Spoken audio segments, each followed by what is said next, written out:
Call at WMBB.com, and we're going to take your questions live on the air. And tonight, got a very special guest. Got my law partner on here, Chris Young. Special guest. Yeah, we're here tonight. And, you know, just try to stump the experts. Here you go. We've been doing this now 14 years plus. Yeah, you and I have known each other since 1998. Yeah. Somewhere around there. You're aging me now, Larry. No, so I know.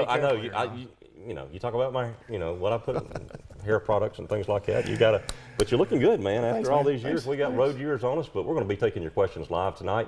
Please reach out to us, 850-392-1544. The phone lines are open.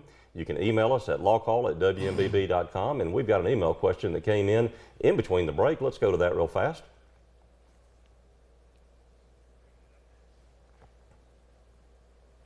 And this is from Bill. I'm in my early 70s and have been considering prepaying my funeral through a local funeral home through the Independent Funeral Directors of Florida Trust Fund. In your opinion, is this a good or a bad idea? Chris, we get you to take that. Oh, okay. And then part two, here we go. Let's do part one first before we forget it. Let's do part one. We'll come back to part two. Okay. So Bill, well, Larry or Bill, the thing about it is make sure that you're investing with a good company. Number one. Right. Inflation has obviously hit everybody over the last couple of years, especially this past year.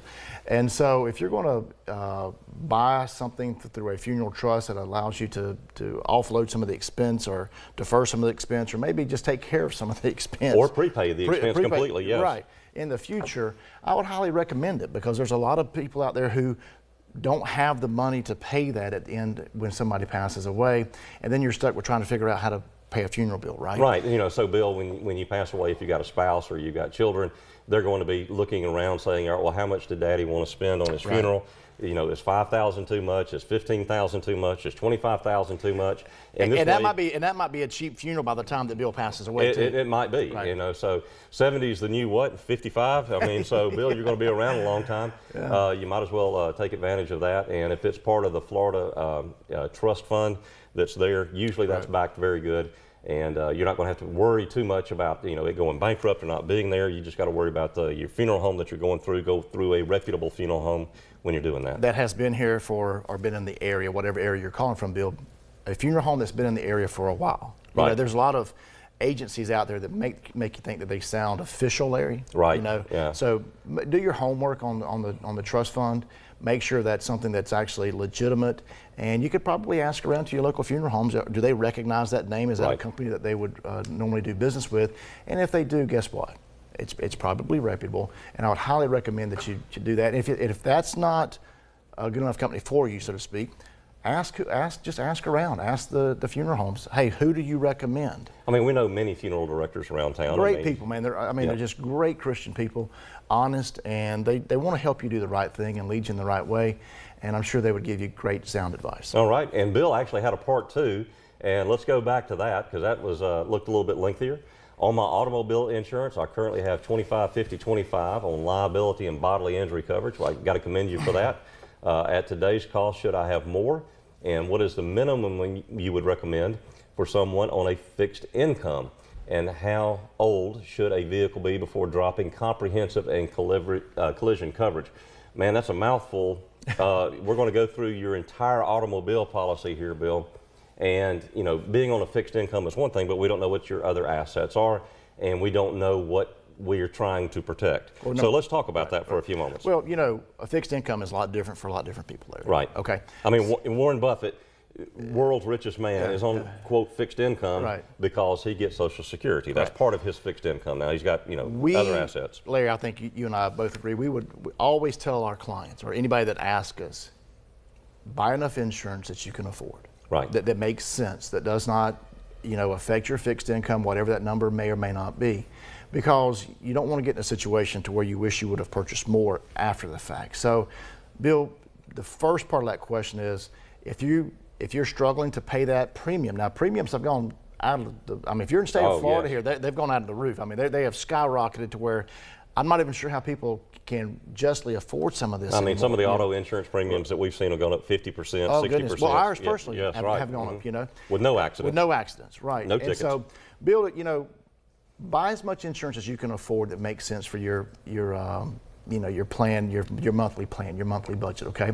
But in addition to the bodily injury coverage, there's something that you didn't mention to us that we also need to mention to him, and that's called uninsured motorist coverage. And uninsured motorist coverage, Bill, protects you in the event that you get in an accident with someone else and they don't have enough or have no insurance coverage. Now, that's a decision that you've got to make, and that kind of pairs along with your bodily injury, because you can't purchase more uninsured motorists than what your bodily injury coverage limits are. So it's a balancing act there, but I'd always recommend get as much uninsured motorist coverage as you possibly can afford, because that is probably the most valuable form of insurance that you can have on your policy. Now, Larry, I'm going to throw it back to you about the automobile and the comprehension of I'm going to bring up one more thing about the uninsured motorist. In the state of Florida, you do not have to carry bodily injury coverage at all and still be street legal.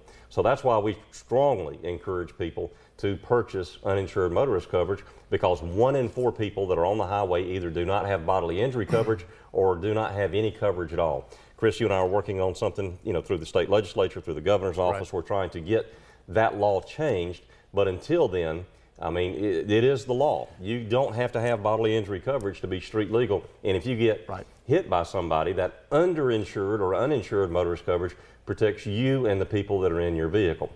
But because that's legal. I mean, you can be legal. And then the other portion is, don't assume that you have that coverage and say, oh, I've got full coverage, because technically you don't have full coverage. You actually can select and reject uninsured motorists. And we've got great agents here in town. They sit down with you. And if you have questions, give us a call at our office. We'll be glad to sit down with you and go over your policy.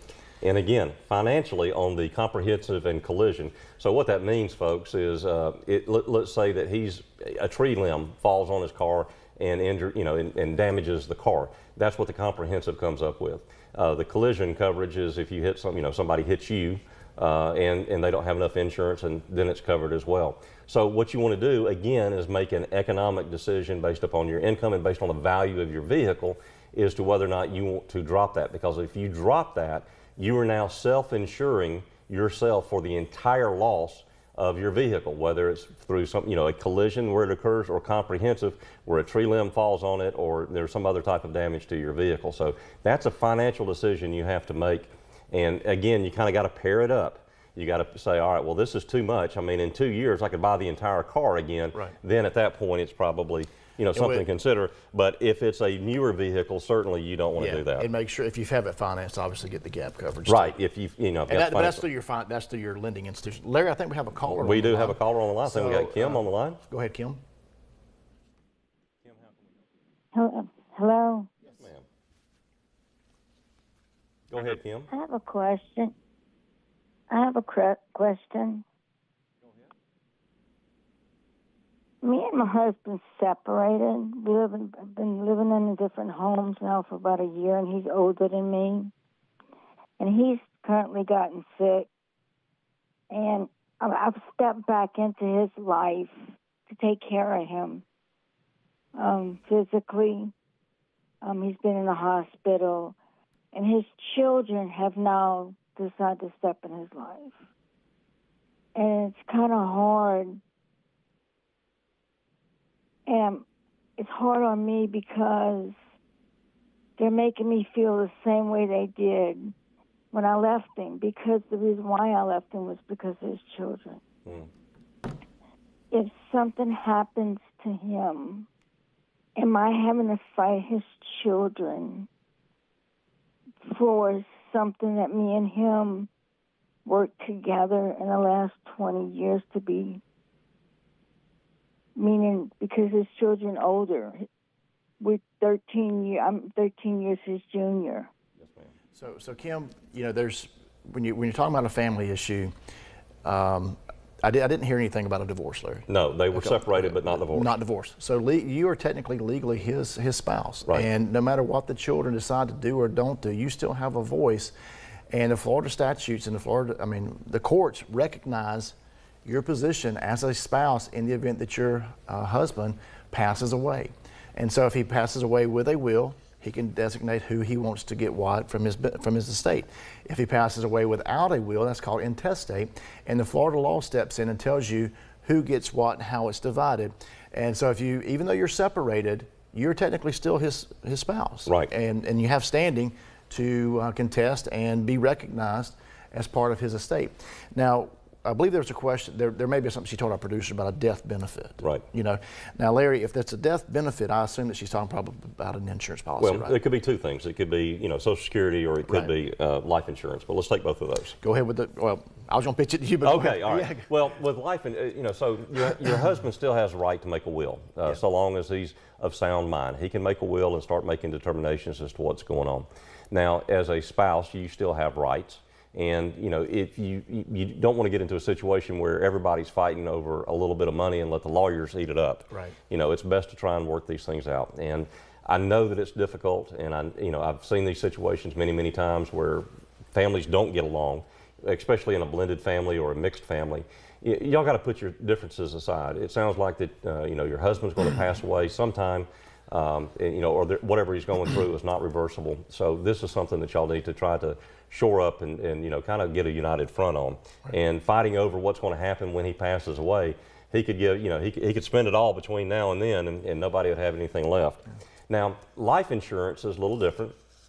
Life insurance, you can designate a beneficiary. That is a contract. Right. So if there's life insurance involved and you're the beneficiary, you are the primary beneficiary under that contract, then there's nothing that somebody can come back and say, Kim's not entitled to it.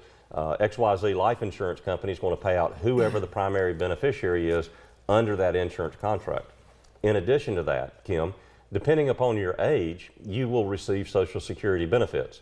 So there will be a death benefit that would be payable to you after you reach the age of 60 if there's a Social Security benefit that goes along with that. We didn't ask your age, but since y'all have been married, it sounds like y'all been married for a substantial length of time, you would be entitled to collect death benefits after the age of 60 for the benefit, with your spouse passing away.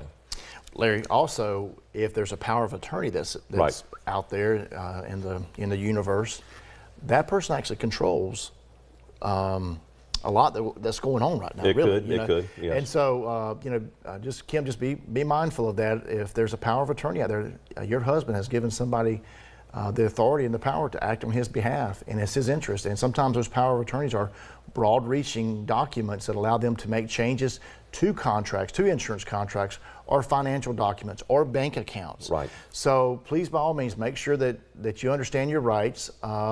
We specifically don't specialize in family law or probate matters. But get somebody who does, and sit down with them and make sure that you have it planned out, because it's just like we spoke about earlier about the funeral arrangements. I mean, there's going to be some planning that goes on, and if we're not talking about a huge estate, it's better to get along than get an attorney or a law firm involved. If it's not, and it's a sizable estate, or there's a sizable insurance policy out there, you need to make sure that the I's are dotted and T's are crossed. Make sure you're protected. That's the main thing. And sit down and have that consult with an attorney and go over that. Right. Folks, we're going to take our first break.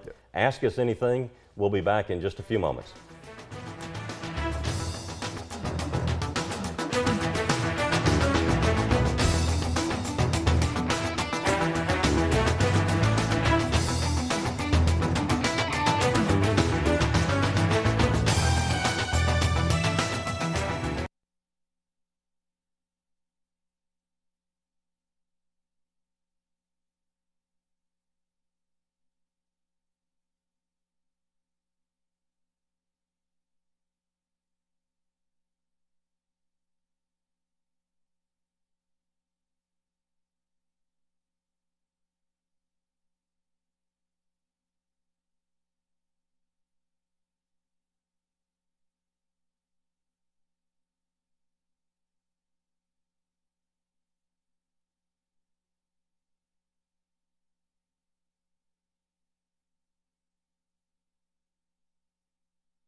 And welcome back to Law Call tonight. You can ask us anything. You got me and Chris Young in the house. I'm licensed Alabama, Georgia, Florida. Chris is licensed in Alabama. We've known each other for a long period of time. In Florida, Larry. Oh, I said Alabama. That's all right, man.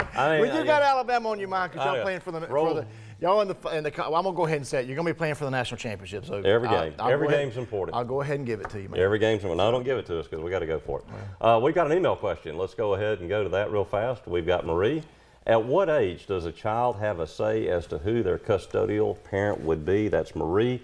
Marie, we're going to assume you are in the state of Florida, and we're going to answer that question based on Florida laws. Larry, a lot of it depends on what the judge says. I mean, it's 100% of what the judge says. Whatever this judge that's hearing the case, whatever he chooses to do. Now, there's a lot of factors that he takes into consideration. Right. I mean, he takes in the child's age, for one. He takes into the child's maturity as being something. He also takes into consideration the family, the lifestyle, the home life, what that looks like. Where's this child going to be living? Where are they going to school right now? School and activities. And the friends and their activities. Yeah. And so, you know, it's really unfortunate when you have a situation where two parents can't get along and a court has to make these tough decisions, because trust me, we have a great judiciary.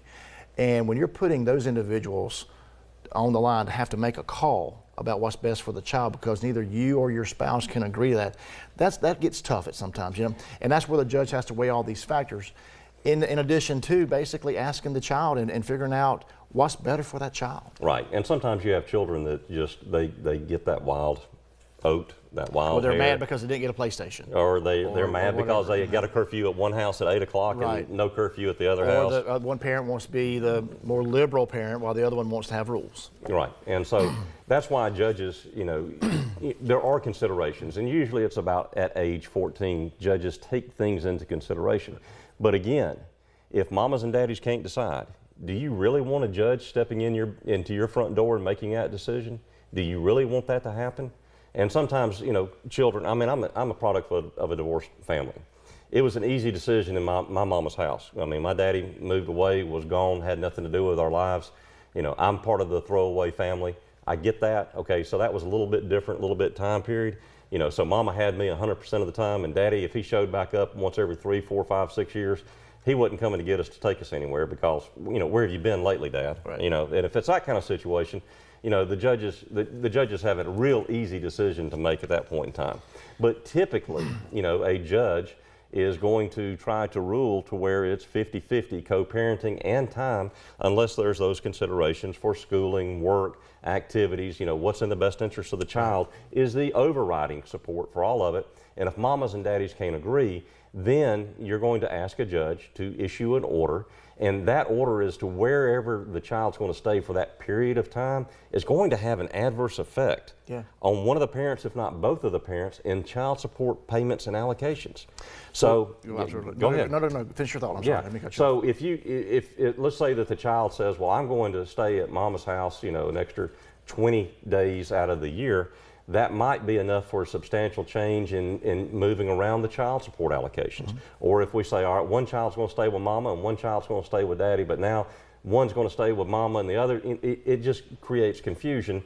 And you're asking a judge, somebody who does not know you, somebody who's going to take testimony, which all is, testimony isn't going to be favorable for both of you. Yeah. I can guarantee you that. It makes most parents look really, really terrible. But Larry, right. But they're not terrible parents. Right. But to go in there and make the change, you got to go in there and trash the other parent. Right. And our judiciary is great. Yes, I mean, we have unbelievable 14th Judicial Circuit judges, and whether it's county court or whether it's in circuit court, Larry, I believe every one of our judges have children, I believe, right? I mean, and so they're considerate, they're compassionate.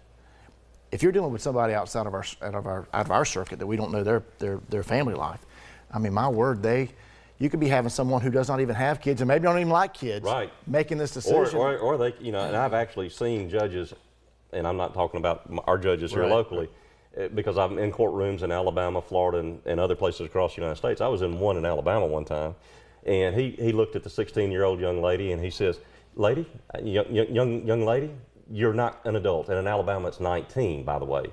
You're going to do what I tell you to do, whether your mama and daddy enforce it. I'm going to enforce it, and if they can't enforce it, I'm going to put either your mama or your daddy in jail, and let's see how that works out for you. And folks, that's legal. That's legal. Yeah. And let me tell you why. Because if the child doesn't go to daddy's house or go to mama's house, that is a contempt of court charge. Yeah. And, children, there's a reason why they're considered minors. In Florida, it's age 18. In Georgia, it's age 18. In Alabama, it's age of 19, okay? And so you've got minors who are going to be dictating to a judge what they're going to be doing. Yeah. No, I don't know a single judge that's going to handle any of that. No, not at all. And so, why bring in a third party to make these decisions? Just get along. Well, you would think it would be that kids, easy, but it's not. It's not. Our phone lines are open, 850-392-1544. You can always email us at lawcall@WMBB.com. Larry, we're going to have to take our last break of the evening, and we'll be back in just a moment.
Welcome back to Law Call, and we've got a caller on the line from Ashford, Alabama. Let's go ahead and take that call.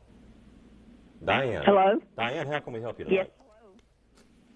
I'm fine. I wanted to call and ask some questions. I sat with a man before he died.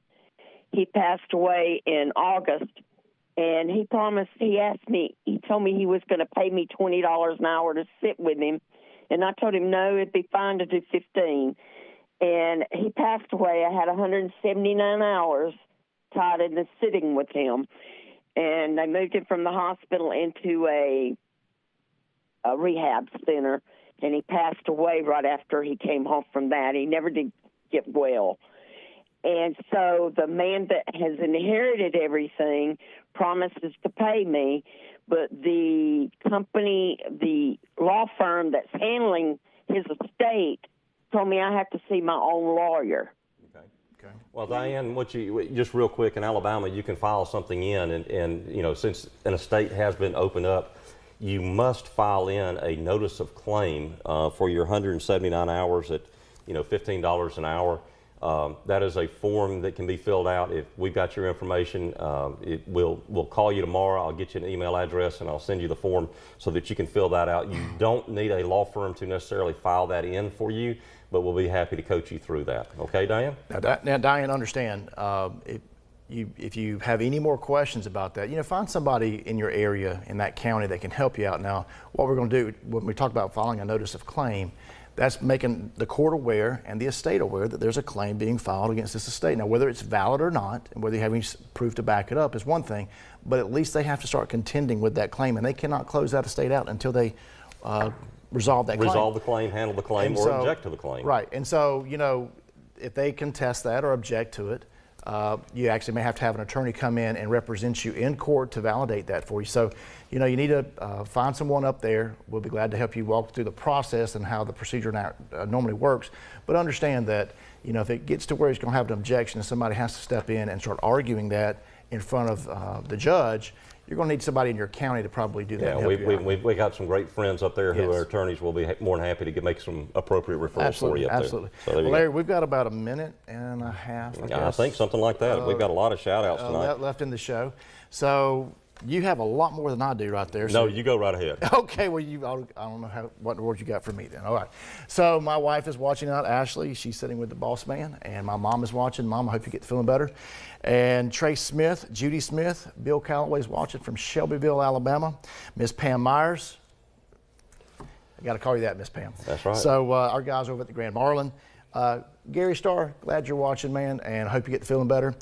And Uncle Roy Myers, Larry, the Uncle Roy Myers is watching from Facebook from Laurel, Mississippi. I got somebody further away than that. Okay. I got Krista Cole, who's watching from Texas. All right. I've got Terry and Candy who are watching. I got Johnny, who's watching over in Louisiana. Go Johnny Jobert, LSU. I've got, yeah, that's right. I got Gabriella, who's watching, Ella Joe, Diane, Miss Myra, and of course, Harriet and King are watching. Donna and Bruce are watching tonight. From Houston. From Houston, that's right. Watching on Facebook Lives. So I don't know if Krista or Houston's further. I don't know. We got two folks from Texas watching tonight. But folks, we appreciate you very much. Absolutely. Appreciate you watching the show, calling in, emailing, giving us the questions that we can answer for you. We've been doing this for 14 plus years, and we really, truly appreciate what you do for us and making this show what it is. And it's been a great ride, and we hope to be here 14 more years. Absolutely. Have a good evening. Have a good evening. And we've got a same time and same place next week. That's right. And be safe on the roadways. Good evening. We'll see you.